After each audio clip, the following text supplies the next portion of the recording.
Maximum chicken எடுத்தாலே வெங்காயம், பூண்டு, ஸ்பைசஸ்லாம் சேர்த்து வதக்கி அரைச்சு தான் குழம்பு வைப்பேன். எப்பயாவது ஒரு நேரம் தான் ஏதாவது கிரேவி மாரி செய்வேன். இன்னைக்கும் அதே மாரி சிம்பிளான ஒரு கிரேவி தான். நம்மளுக்கு வேலைகள் அதிகமாலாம் இல்ல. இஞ்சி பூண்டு பேஸ்ட் அரைக்கிறது, வெங்காயம், தக்காளி கட் பண்றது மட்டும் தான்.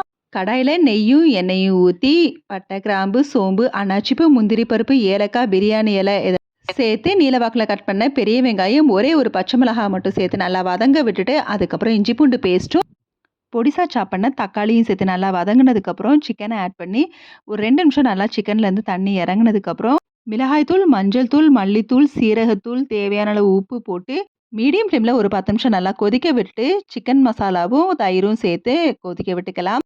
மீடியம் ஃப்ளேம்ல நல்லா குக் ஆனதுக்கப்புறம் இறக்குறதுக்கு 10 நிமிஷத்துக்கு முன்னாடி கரம் மசாலாவும், கருவேப்பிலையும் சேர்த்து நல்லா கொதிக்க விட்டுட்டு, மல்லி இலைய தூவி ஸ்டவ்வ ஆஃப் பண்ணிரலாம். இது இட்லி, தோசைக்கு மட்டும் இல்ல, சாதத்துக்குமே ரொம்பவே டேஸ்ட்டா இருக்கும். சிம்பிளா இருந்தாலும் சூப்பரா இருக்கும்.